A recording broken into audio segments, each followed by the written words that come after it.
Hi, I'm Robin Block, the CEO of Creator VC and the creator of In Search of Darkness and In Search of Tomorrow.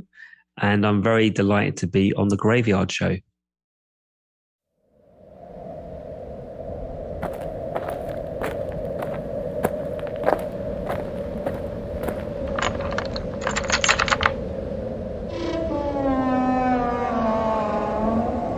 Welcome to the Graveyard.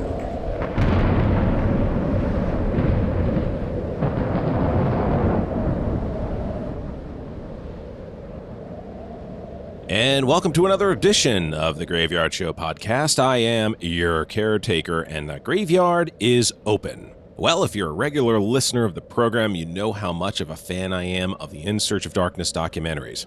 I've had director David Weiner on the show several times to talk about the films, and I also had musicians Jamie Chambers and Don McLennan Jr., otherwise known as Weary Pines, on the program as well to talk about composing and performing the music for those films. So it only made sense to have the creator and the producer of the series, Robin Block, on the program. He is the man you heard at the top of the show. We're going to discuss the In Search of Darkness films, especially the upcoming final film in the trilogy, In Search of Darkness Part 3, as well as we'll get into a little bit of the 1980s sci-fi documentary, In Search of Tomorrow, which will be coming out in February of 2022.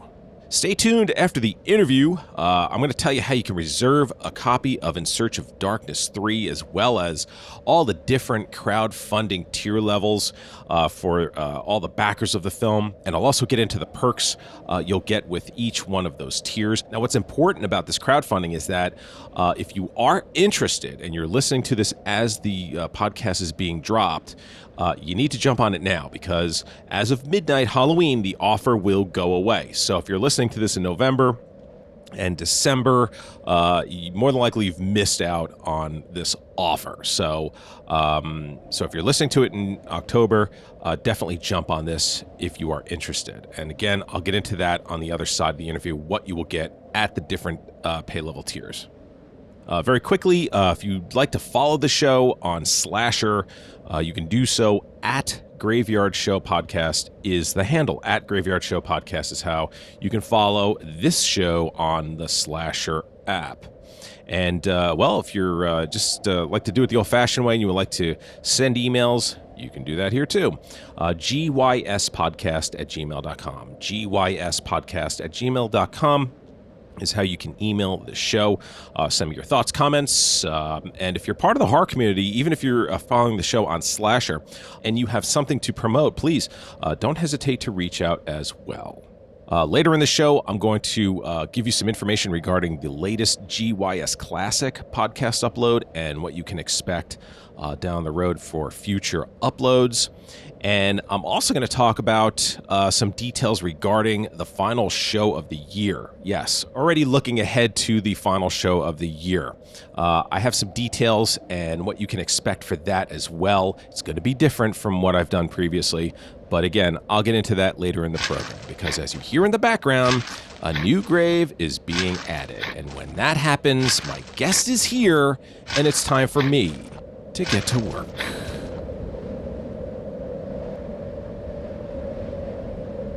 Joining me now from the UK is Robin Block, who is the creator and producer of the In Search of Darkness series, as well as the upcoming 80s sci-fi doc In Search of Tomorrow, which we'll touch on as well. Robin is also the founder and CEO of Creator VC, which is a company that focuses on community-powered entertainment. It's a real pleasure welcoming Robin to the Graveyard. Robin, welcome to the show. Hey, thanks so much for having me on board. Yeah, I'm delighted to be here. Well, it's great having you here. I'm such a fan of the series. And I've had David and I had Weary Pines on the program. I just can't get enough of this series, so I'm really looking forward to Part 3. Was excited to hear about Part 3, so let's talk about Part 3.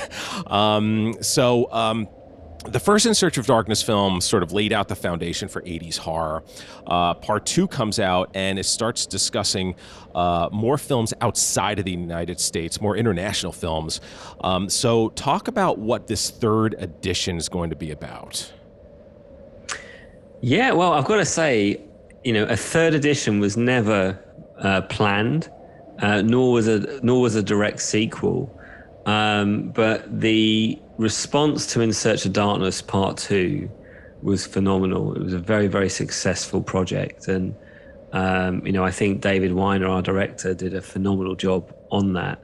But our audience wanted more, and they made it very clear to us they wanted more. And so it became a challenge to figure out how can we, maintain the quality of the series and give them more. And so, we had covered, all the classics, some of the classic international movies as well. But there's this whole fantastic underbelly of 80s horror, which the way I put it is like the bottom shelf of the horror section of your VHS store, which is the real fun stuff. And what you're noticing now, especially on platforms like YouTube, is where there's a reverence for these kind of hidden gems.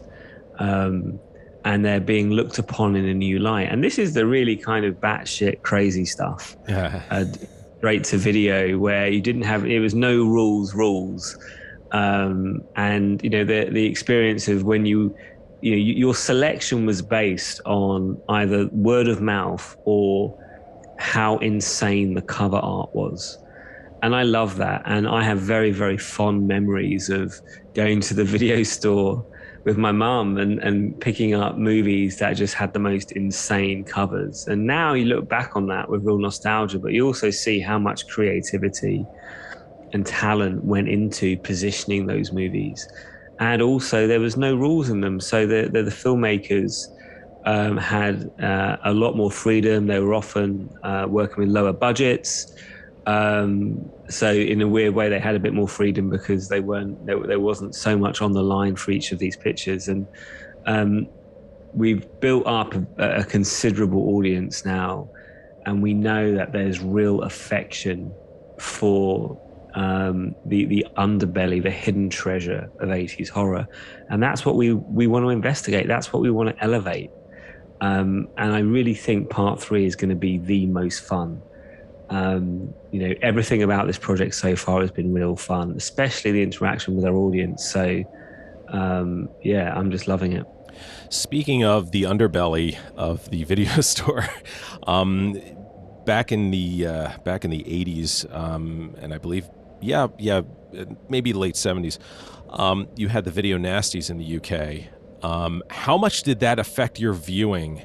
In terms of being able to have access to films? It was huge. I was born in 77, so the whole video nasty stuff was happening. When I was old enough to understand there was things I wasn't allowed to watch. Like I remember being aware of this happening, and it carried on for years afterwards as well. So movies were more than movies. They became urban legends. You'd have a copy of a copy of a copy of a copy of like the Evil Dead, where you could pretty much not make out anything. And there was lots of events and a lot of hysteria in the UK around this. And in a way, I think that's part of the mythos behind the video nasties, and it kind of elevated the work. So it was something that we really, if you grew up in the 80s in the UK, you were aware of it. And it was a great time to sort of, as a child, start getting into horror. I remember me and my friends, one of my school friends, a guy called Craig, his dad ran a video shop. So he would always come into school with like the latest movie that was obviously 18 rated, and we would have been about 12. And we sort of, try and get a copy and sit down and watch it. And we'd all gather together. And, I have incredibly fond memories of that. And, that's all part of it. It's funny because sometimes you revisit these films as an adult, and they don't make you feel the same way, but oftentimes they still do. And I think that from a UK perspective, all of that is, it's in the air. It's part of the experience we had. A lot of movies from the US came over to the UK with different titles, with different cover art. I was very fortunate with the first In Search of Darkness to work with the artist and illustrator Graham Humphreys, whose work really informed a whole generation of horror moviegoers. His work is signature on films like Evil Dead and Nightmare on Elm Street and stuff like that. So it was a very different experience over here for the Video Nasties. But ultimately, I think it's gone to help create a mythos around this time in history, which is perfect to revisit now. Well, obviously, one of the great imports from the UK to the United States for movies is Hammer. Certainly one of the great studios that has had so much influence here in the United States. I remember as a kid growing up seeing these Hammer movies and just falling in love with them. And then you had Amicus that came out later, sort of as their competitor, and they pulled some of their stars, like Christopher Lee, Peter Cushing, to come and do some of their anthology films. I'm wondering, in the UK, how big and how popular was Hammer as a young boy watching those films, and how much of an impact did that have on you as well? Yeah, so I have very fond memories of watching Hammer horror movies and they used to be played late night on BBC One, and I convinced my parents to record them for me, and they were brilliant. I mean, I've revisited some Hammer horror movies recently, actually, because it's been years and years since I watched them, and they're just so quaint. Everything, the cinematography, the costume design, the performances. There's something very safe about them. They're not frightening. They're incredibly comforting films, but they're iconic. You can see a Hammer horror movie a mile away. And a huge influence. But what's really smart about the Hammer horror stuff is obviously we're looking at 60s and 70s, but there's such a juxtaposition between that and, say, the Video Nasties. It's like it's gone up leagues, or that, and then like American New Wave cinema that's come over and been very visceral. And so, they, from our viewpoint now, and I was exposed to Hammer horror when I was a child, and they were intriguing. And there was something about it that, I knew I shouldn't be watching, but they weren't, they didn't traumatize me. I remember as a kid, watching American Werewolf in London and being frightened to look in the mirror for 3 months afterwards. So I know what it feels like to be traumatized by a movie. I kind of miss that as an adult. Like, I think a movie has to really try hard to traumatize me now. But there's something very, there's still a legacy and a strong affection for Hammer horror, not just in the UK, but worldwide. It's definitely got its place. In fact, when we do a 70s version of In Search of Darkness, we will be covering Hammer horror, and we'll be looking at it from a modern, contemporary perspective. We'll be revisiting some of those iconic titles and looking at them through the lens of where we are now in the world. Wait, did you just say a 70s version of In Search of Darkness? 70s one. So, yeah. So, I've been... once In Search of Darkness 3 is kind of finished production and we go into post, which will happen probably around April next year, then we go straight into developing 70s and 90s. Wow. For In Search of Darkness. Yeah. So we want to sort of work on them concurrently. They'll both come out at different times. But 70s, I don't want to sort of veer too far off the subject matter, but you think about the 70s as a decade of cinema, and it's incredibly rich and so different to 80s in the aesthetic, the feel, the audience. Our approach is going to have to be different as well, because a lot of the talent is no longer with us from that era, because you're going back sort of 50 years now. But yeah, like we listen to our audience, and it's really split. In terms of what I think would be the most commercial project, it would be 90s. I think 90s is right. We've obviously got the 90s franchises are being revisited. We've got the new Scream coming out. But yeah, there's a lot to revisit there. There's a lot of gems to uncover, and I think our audience will really like it. Oh, I can't wait. I want to see these already. Well, that's really awesome. And I know everybody listening right now is going to be really thrilled and excited, and we'll be following very closely. Speaking of closely, you've been working closely with director David Weiner and the man who I don't mention enough on this program, your editor, Samuel Way. You've been working with them now on the trilogy of In Search of Darkness as well as In Search of Tomorrow. Talk about that relationship, how it's grown over these films, what it's like working together at this point now. I would assume that there's sort of a shorthand and sort of a way that you can communicate with each other about what needs to happen or what you'd like without having to really kind of get too involved. Yeah, there is. I mean, I'd worked with Sam before I started Creative EC. So I've always run media companies, and I knew Sam. He was someone that originally came to my attention because I got sent a bunch of show reels from editors.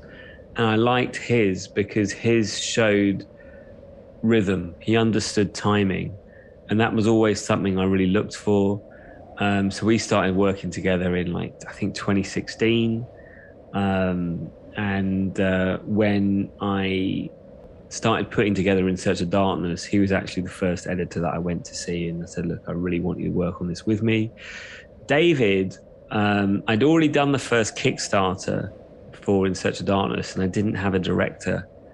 I hadn't decided on a director until afterwards, and I'd put together this advisor circle, and it was a WhatsApp group.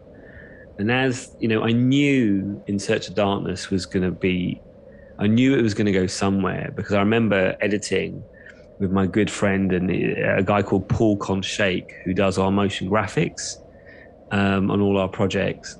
Him and I collaborated on a sort of 90-second kind of teaser trailer to get the vibe right. And we pushed it out on Twitter, and it just went viral. And we had Neil Gaiman retweeting it, and people just off this, and it just opened up the door. So I knew conceptually and from an aesthetic point of view that we had something which was worth pursuing. And so part of my process, especially when I go into a new area, because the first In Search of Darkness was the first time I sort of entered the horror industry, my good friend Jessica Dwyer, who was a producer on the first In Search of Darkness, she was part of this group, and she said, "Oh, you must meet David. He's just brilliant. He's a lovely guy." And he was in this group with me. And the thing about having a kind of informal kind of group on WhatsApp or Slack or something like that is that the cream rises to the top. The people that really want to be there eventually make themselves known. And David was that. He was super helpful, really encouraging, knew his stuff, and was a great guy. And then I sat down with him and I said, look, this is my vision for In Search of Darkness. This is what I want to do with it. This is how I want to approach it. And he came back to me with a kind of proposal based on what we discussed. And I was like, yep, this is what I want. You're on, let's make it happen. And I suppose the rest is history. And now we're doing part 3, which is something I couldn't have conceived of. Now, David's fantastic. Real attention to detail. Great to work with. I think now with part 3, like you sort of alluded to earlier, we all give each other space to work. The art of leadership is really, finding someone who wants to do the thing you want them to do. And David is built for this stuff. And, he kind of earned his spot with In Search of Darkness. In Search of Darkness 2 was very much his vision with that. I brought him onto In Search of Tomorrow, which was for quite a while the highest grossing crowdfunded documentary ever. We just got surpassed a couple of weeks ago by one on Ethereum. That is looking amazing. That's actually our biggest project we've ever done. We've got 11,000 backers for that, so that's going to be huge. And it's David's opus. I mean, he's feeling it right now because that's a lot of pressure, but he's also very seasoned. And so with Sam, my editor, we've kind of built this together, and we have a workflow, and we do use shorthand. I mean, these projects are very stressful, and I like working with small teams, because a small team that's motivated can outwork and outmaneuver any large team any day of the week. And I really think having the right team, having the right focus and leadership is the reason that we've been successful.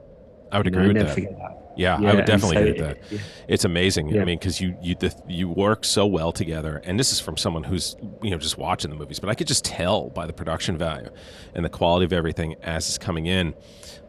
Just seeing, it's there. Like, I'm watching these movies and I'm like, everything they're doing is there on screen. The interviews are there, the editing's there, the graphics are there, the music's there.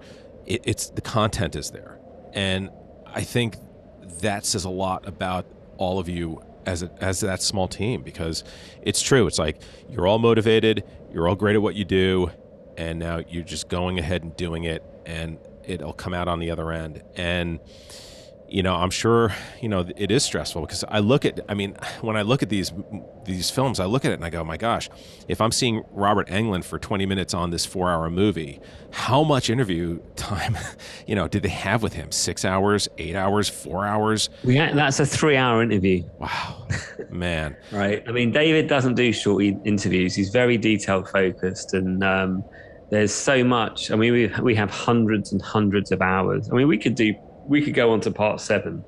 I was going to say, you could probably do 10 movies easily on these. I mean, it's crazy. I want to go out on a high. I mean, with part 3, I feel that, and it's been vindicated, because we're a week into crowdfunding for part 3 at the time of recording. And what's really significant about how we've approached it this time is that we're not on Kickstarter, we're not on Indiegogo. I've built a crowdfunding platform for our audience. And, we've raised, $200,000 in the first week of a 25-day campaign. Wow. And that shows me that the proposition, how we're speaking to our backers, aligns. Like, they are eager to see what we're doing. And it's hard because part 1, blew all my expectations. It took me to Hollywood. We had a Hollywood premiere. Like, it was amazing. It was the most amazing journey. Part 2, in many ways, is a superior film, because I think as a team we'd all bedded in. And I love part 2. I just think it's a really engaging piece of work that just flies by. So part 3 represented a challenge, because I was very much of the mindset, we're only going to do it if we can nail it, if this can be like the horror trilogy, and that all starts with the concept. So the 2 things that we're really pushing is, 1, this is the underbelly of 80s horror, and 2, this is our backers. We just care about you. We don't care about anybody else. Like, you choose. Tell us what you want us to feature this time. What hidden treasure can we uncover together? One of the things that happened with this journey, and it's not something I intended, it was just something that happened, that we've observed, is that people use the In Search of Darkness films almost as an extended watch list. It kind of allows them to discover movies they may not have necessarily seen, and it primes them to look at them in a new light, because it's what I call the 3 C's. Like, the kind of formula to what we do is the 3 C's. So it's curation. What movies are we going to feature? What are we going to talk about? Commentary is a second C. Like, our role is to bring the best speakers in the world together to talk about this stuff. And the final C is the most important, especially as a crowdfunded entity. It's community. It's like, how can we build an intimate and a more intimate relationship with our audience? How can we scale intimacy? And that's what part 3 is all about. Like, we want to listen to our audience. They know what they want us to cover. They're in on it with us. And, for the last few months, we've been putting up posts going, what do you want to see? And it's been, they've been our most liked post, our most engaged post. There is a need for this. And that vehicle is part 3. So I think part 3 is going to be the most fun, not just to make, but to watch. You've kind of hit on a bunch of stuff that I wanted to talk to you about already, so this is great. This really kind of helps me bounce around a little bit. You talked about crowdfunding the films. At what point did you come up with the idea to crowdfund these films? What was the motivation behind that? And how much work actually goes into doing something like that? Because I know for some people that are out there like, I want to make a movie, I'll just crowdfund it. And I know it's more than that. So if you could get into that a little bit, that would be awesome.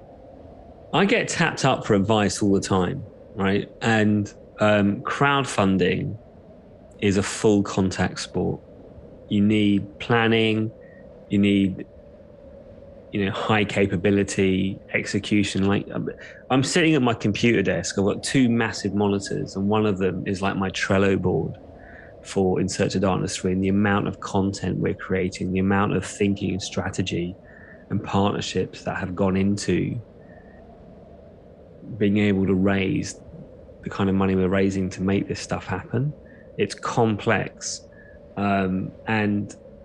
But what's amazing about crowdfunding is you don't have to answer to anybody else apart from your backers. And as an independent creator, and I'm very proud to be independent, I don't want to answer to anybody apart from my backers. That's who we're ultimately beholden to. And it's a meritocracy. There's nobody there saying, well, that's your budget, that's all you're worth. No, if we get this right, it's uncapped. And you get what you deserve in the realm of crowdfunding. And that's hugely, hugely liberating. Also, it's very frightening, because if you don't do well, you can't blame anybody else. It's down to you. I think people approach crowdfunding that just don't necessarily, the crowdfunding campaigns that don't do well or fail completely are ones where they've approached it with a lack of understanding of how marketing works. And I see that happen all the time. We usually spend at least 3 months before launch putting stuff together, putting promos together, bringing the right partners on board. And that was certainly what I did with the first In Search of Darkness. I spent a lot of time just getting the groundwork in place. So when we launch, it's not a surprise. What you want to be doing is when you launch a project, that there's anticipation for it. When it works, it's the most amazing thing, because I don't need a distributor. I don't need to play the filmmaking game. And I don't need to get exploited either. It's a direct relationship with our audience. Our audience are co-creators with us. So we have to create something which they will buy into. Otherwise, these projects don't happen. And when you get that, when you see a successful campaign and you execute on a successful campaign, it's one of the most exhilarating feelings I've ever had. I have to say, what you've just described to me takes me back to when I first was interested in entertainment, and you are the modern day definition of what the independent producer was, or even maybe the Hollywood producer was back in the early days of filmmaking, which is like, you find a project, you develop a project, you put it together, and you're doing what a producer does. You're taking it from seed and you're watching it grow into whatever it is, a plant or a vegetable or whatever it is. But you're taking this and you're behind it 100%. I think nowadays we see a lot of things because of the sausage factory that entertainment has become. It's like, wash, rinse, repeat, wash, rinse, repeat. So, there's that. But in your case, this is a project that you created, that you came up with and you wanted to do, and you came up with a plan, and you formulated an amazing foundation, and now you're executing that. So correct me if I'm wrong, I see this as you get up in the morning, you fire up the coffee or tea, you're in front of your computer, you're doing whatever research or whatever it is that you're doing in the mornings, and then you're like on the phones, on email, on social media, going all day, networking, calling, and I'm sure that's going all day and probably well into the night as well. Would that be something that would be kind of accurate? Yeah, I mean, I'm all in. This is, I think, in life, you kind of part of maturing and figuring out who you are is orientation, right? And I'm specifically talking about career orientation. And nothing has ever given me the level of intrinsic reward that putting all of these documentaries together have, because I'm interested in the subject matter. I genuinely adore the people I work with. I think they're incredibly talented. As the CEO, I have to set a precedent. The work ethic has to be there. I expect the same from everybody in my team, and they deliver. And when you get all of that working in unison, great things can happen. There's been so many pinch me moments on this journey, but it's just the beginning. See, I don't really see what we're doing as being in the film industry. I think the film industry is pretty toxic, and I don't really have any interest in it, or the TV industry. I feel that I feel like it's the Wild West, and we're forging a new era of kind of direct to consumer or direct to audience relationships, where there's no intermediary between what you're creating and what your customer base or your audience are consuming. It's down to you. It's down to their receptiveness to your ideas. And it's a new paradigm, and I love it. I see the full vision. I understand what this sector, what it will mean in the future. If you back one of our projects, you get your name in the credits. And that sounds a big deal, but actually, if we're creating a piece of work that by its design is supposed to be niche, it's supposed to be something that represents part of your identity. That's why you back a project like this. That's why when our products turn up on eBay, they go for so much money, because people don't sell them very often. I think that people will give these to their grandchildren. It's going to end up like a family heirloom, and that's amazing to see. It's amazing to see happen, all I really want to do is keep serving our audience and keep growing it, and get better at developing an experience for our backers where they can get more involved, they can get more out of it. I want this to be, the world's crazy at the moment. I want it to be a really comforting distraction to get involved in the process of putting this together. We're fans, we're not, we have a very flat structure. In my team, I really admire high sort of candor of relationships, and there's no divas in my team, and we're the same as the audience, and we're going to be doing a lot more live streaming with them. We want to get to know them more on a personal level as well, because they are our peer group. They're who we're serving. Ultimately they're the stars, not us, really. I love what you've described. 40 years ago, if you were doing this, you would have been the guy handing out cassettes going, I cut this at home with my dual VHS, recorders, and I had a microphone plugged in the bathroom, and I did it in there, or a closet. That's who you would have been 40 years ago doing this. So I can see that passion. You would have done this in any era with anything, because you're that guy, and your team is that team that will go and they'll say, you want to do this? We're going to go and we're going to do this, and it shows. And that's why I get excited when I see the trailers for your films. That's why I get excited when I interview you and David and Jamie and Don. I get excited because I feel that creativity and I feel that passion, and it's that passion that so many of us, not even just in the world of horror, just in the world, just in general, whether it's, if you like books or sports or whatever, that passion, I feel like a lot of it is missing nowadays. It feels like a lot of it's just been kind of sucked out of us, because I don't know if it's just too much stuff is out there. I don't know if people just don't really kind of care, but I feel the passion when I watch your films and when I talk to all of you that are associated with this. That's why I love having all of you on this show, because I feel like I am talking to a peer, and I feel like I am talking to a fellow fan of these movies. Speaking of the movies, one of the interesting things that occurred to me while doing this is the movie posters that you're using for in your films, as well as all the movie clips. Now, I don't know how complicated this is, but in terms of just using that, people probably assume, oh, you just take clips from the movies. It's out there and it's a movie. Can you talk a little bit about that, about what you need to do in order to get permission to use the clips and as well as the posters? Yeah, so it's quite a complicated legal process. It's quite an expensive process. We've got an incredible team. Some of the stuff that we do is, I would say, proprietary to what we do as a business. So I can't go into it too much. Sure. Essentially, it's, how do I put it? It's a complex process. It's a complex legal process. Making these films is hard enough, but when you have to go through legal review, and which is very time consuming. What I find is the fun part of this is always the crowdfunding, and then we go into production, which is super fun, and then we go into post-production, which is super fun.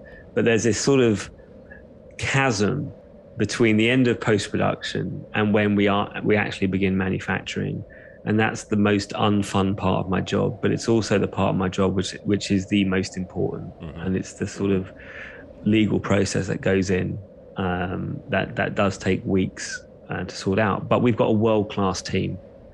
We work with an amazing team on the legal side of things, and it enables us to do what we do. Sure, and I totally understand that. I didn't expect anything proprietary to be discussed, so I can appreciate and understand that. So thank you for answering it as best you could with that.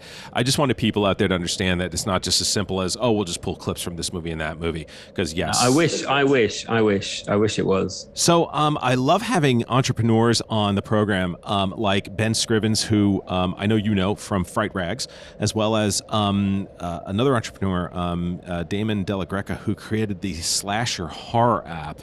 I had them on the program, and I love talking about what it's like being an entrepreneur and creating your own business. You're the founder, CEO of Creator VC. You mentioned that you've done other, you ran other companies in the past, you created other companies in the past. As far as Creator VC, what was the motivation behind that? And can you talk a little bit about the company? Yeah, I can. It was a really pivotal shift in my life. So in my background, my degree was in TV production. I went into factual entertainment, and it took me around the world making documentaries. Then in my sort of mid-20s, I started a business, my first media company, and we ended up growing. And I went into all sorts of kind of business areas, and enterprise technology, pharmaceutical marketing, reputation management. I did so many things, and I worked with huge brands, big pharma brands. Coke was one of our biggest clients.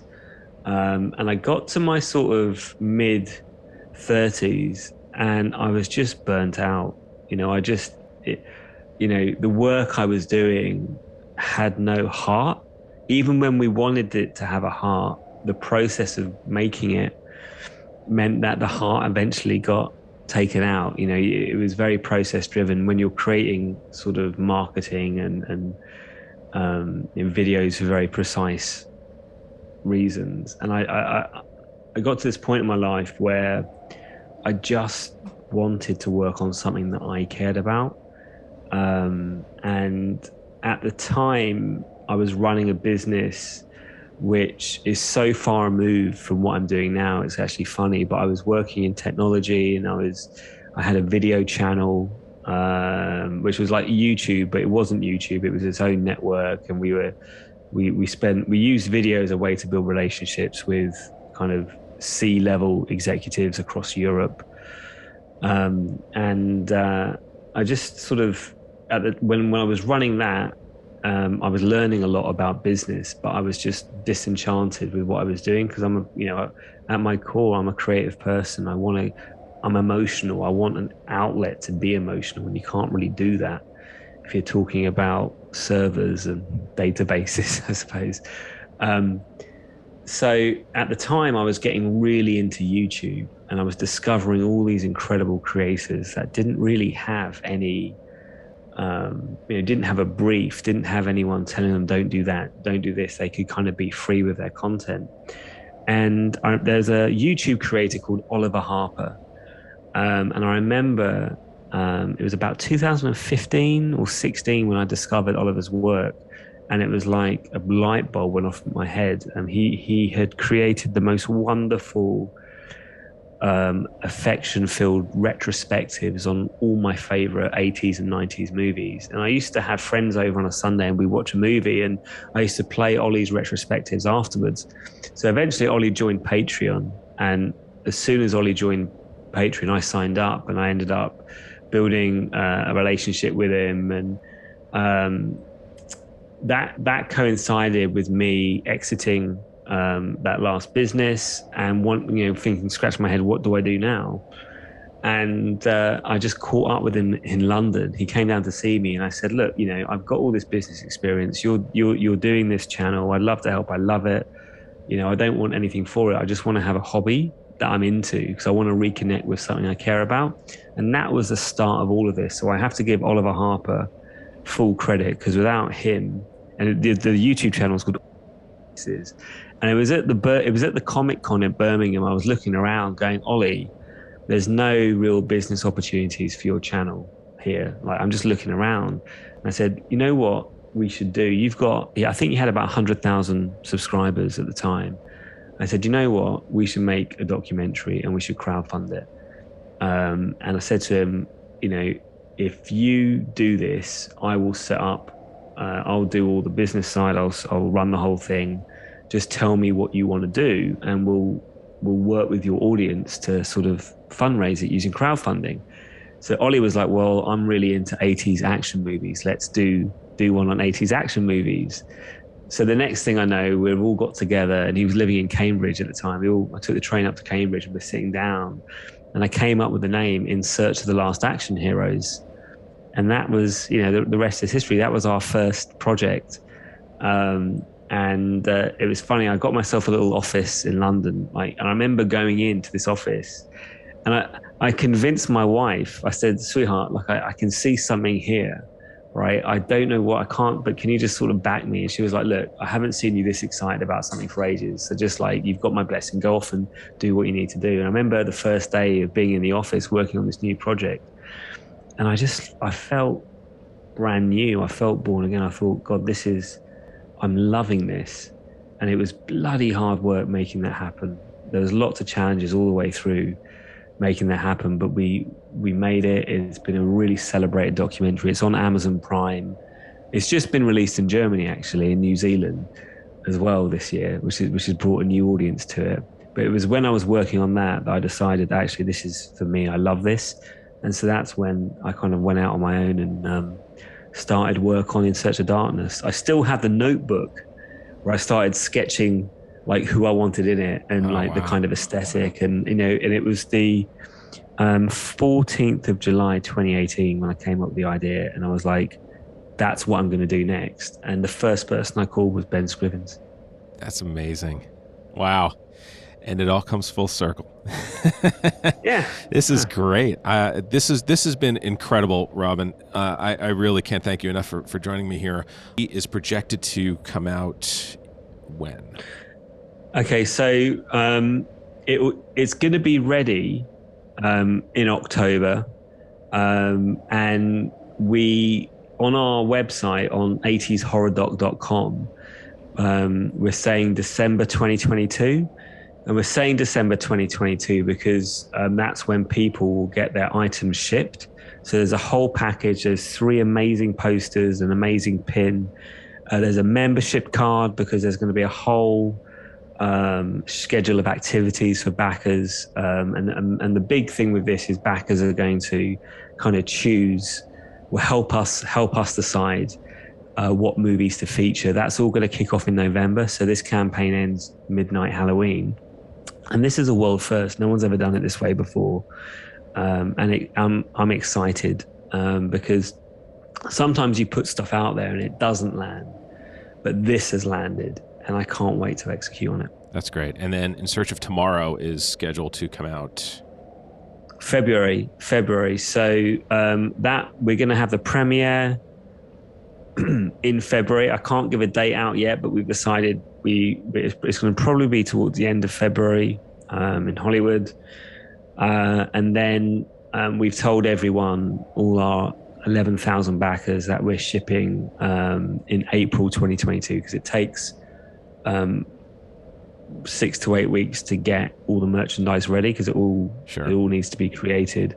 But we've got an amazing supplier in California that we've worked with now on part 2 and part 1, and so we all know what we're doing, and we're really excited. I mean, Search of Tomorrow is the biggest thing I've ever done. It's huge. We've got 75 contributors. Wow.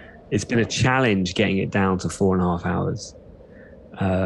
But I can't wait to share it with people. It's the best work we've ever done. So maybe we'll see a part 2.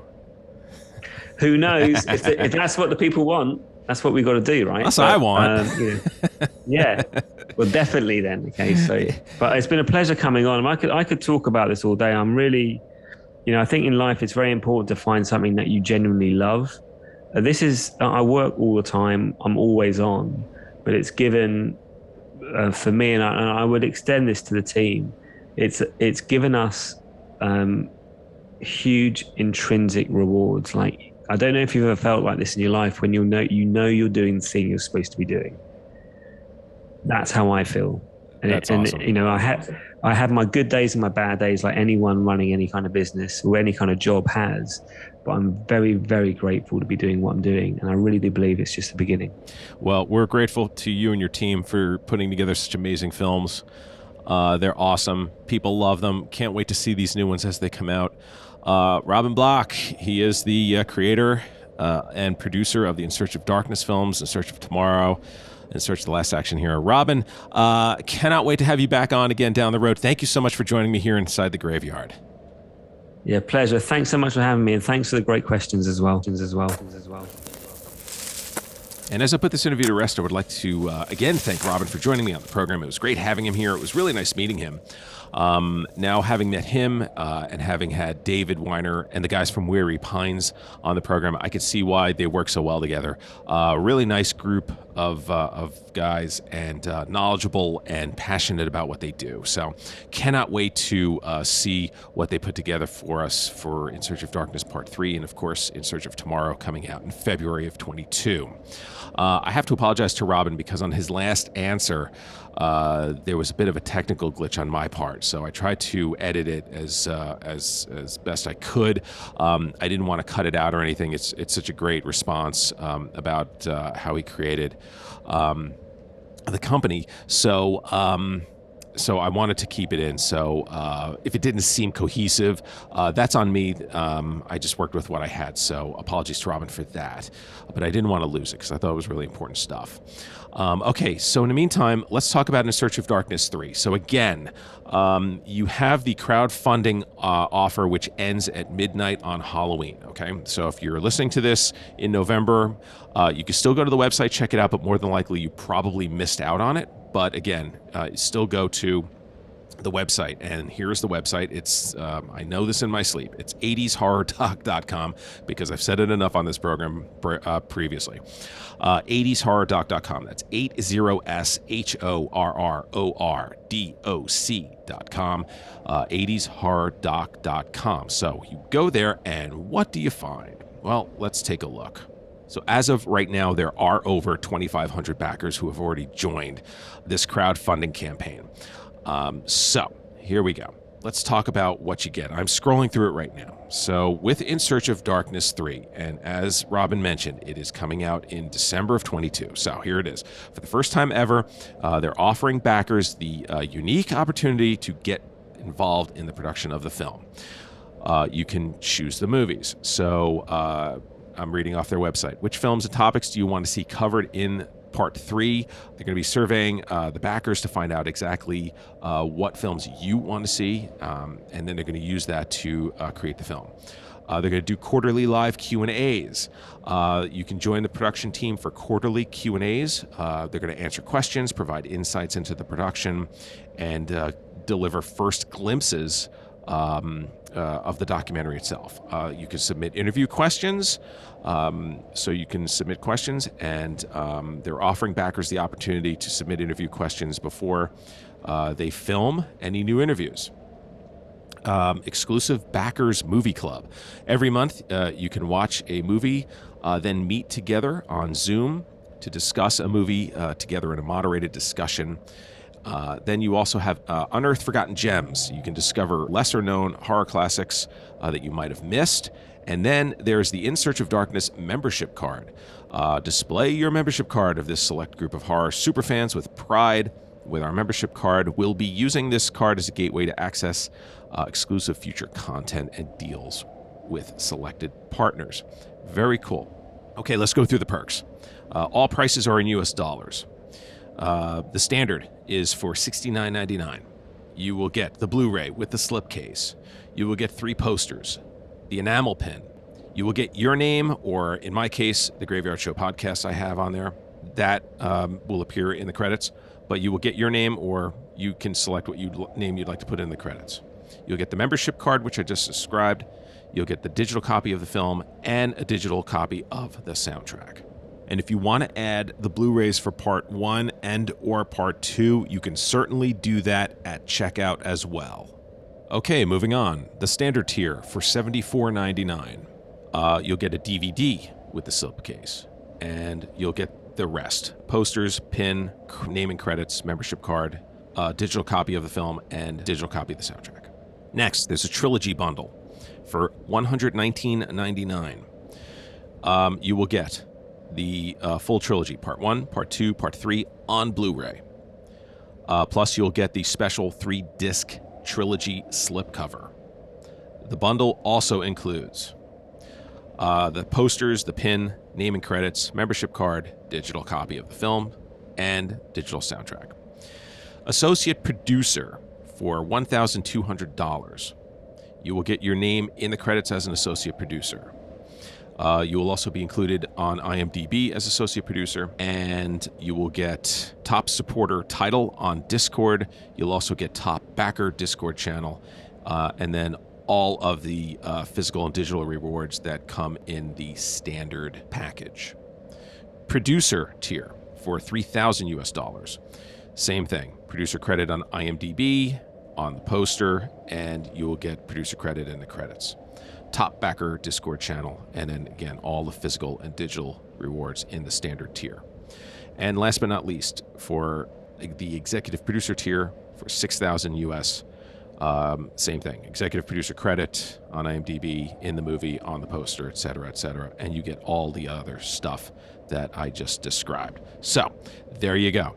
A lot to look at. And again, if this is something that interests you and you want to be a part of, again, you have till midnight Halloween to make this purchase. Do not miss out on this, folks. If you are fans of these movies, I know you're already there and you're doing this. But if you're just new to this, you can definitely check these movies out on Shudder. They're streaming there.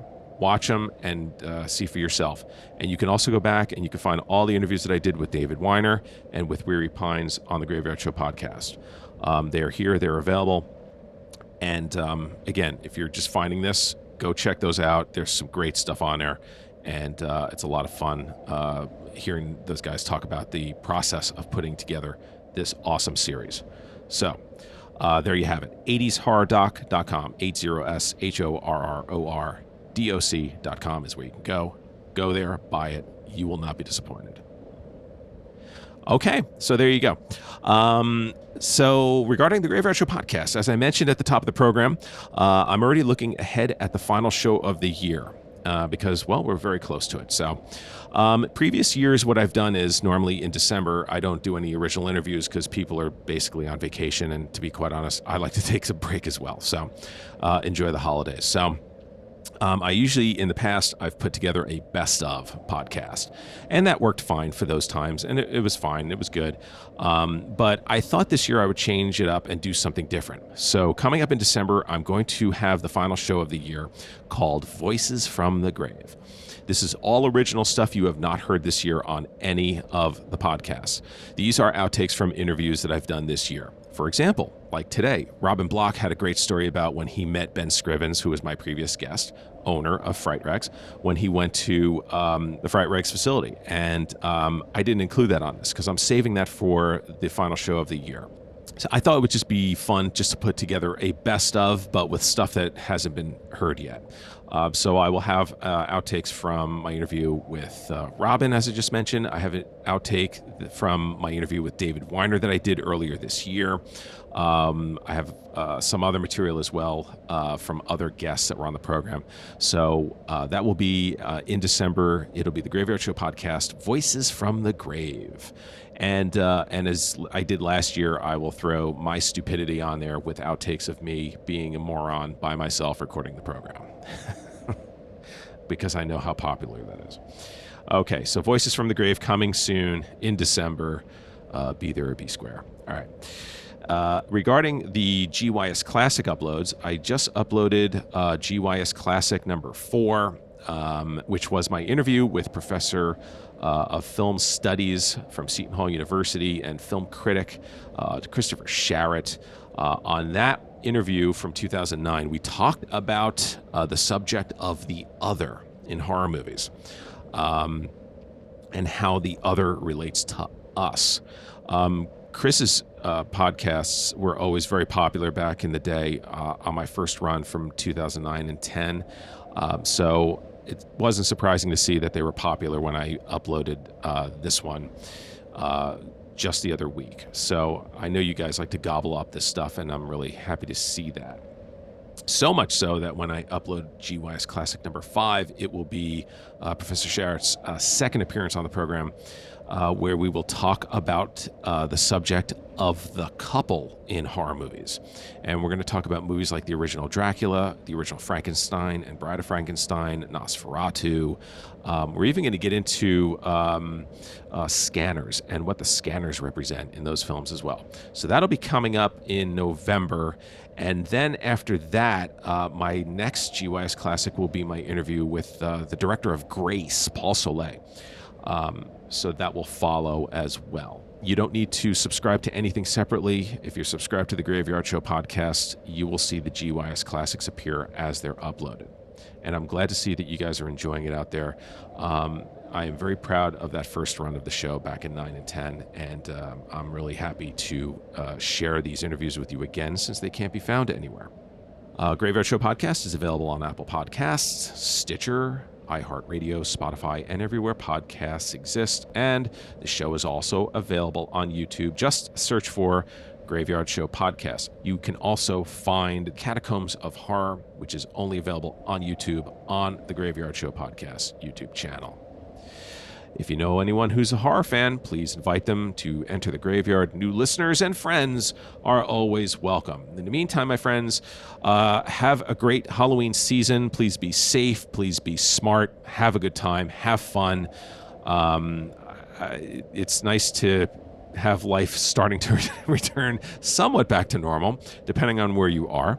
I look forward to having all of you back here again in November. And again, please, if you are interested in the In Search of Darkness Part 3 offer, do not hesitate, do not delay. Remember, the offer expires midnight Halloween. And in the meantime, as you exit the graveyard, I would like to remind you to please lock the gate behind you. We wouldn't want anyone to get out. Happy Halloween, everybody.